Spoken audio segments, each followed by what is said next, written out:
Bodi ya Maji Bonde la Rufiji. Leo hii tunamkabidhi ndugu yetu Mpangwa, ni msoma kipimo wa kituo chetu cha Mbalali Tigawa, ambayo ni mto muhimu sana katika utunzaji wa rasilimali za maji. Bodi imeona ili kuendana na teknolojia inavyokwenda, tumemtafutia kifaa kazi ambacho kitamwezesha kutupatia taarifa za kwa wakati husika. Kifaa hiki ambacho nakabidhiwa leo gauge reader wetu ni katika jitihada za bodi za kuhakikisha kwamba tuna teknolojia ya kisasa ya kupata takwimu za maji za muda huo huo.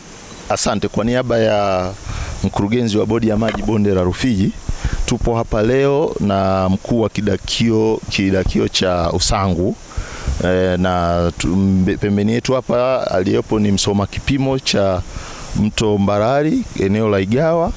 Kwa maana kituo hiki kinatusaidia sana kwenye ukusanyaji wa mtiririko wa maji yanayoelekea ukanda wa chini kwenye bwawa la Mtera mpaka Julius Nyerere.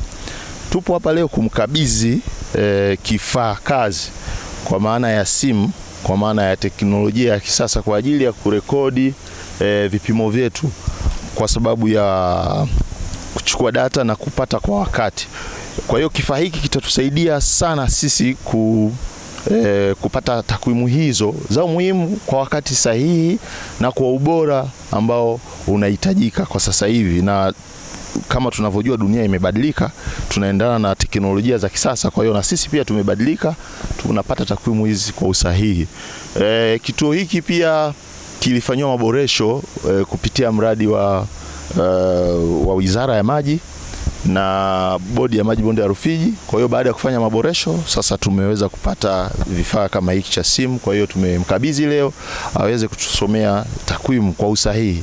Na ukizingatia Bodi ya Maji Bonde la Rufiji sasa hivi tunasimamia na tunatekeleza udhibiti ubora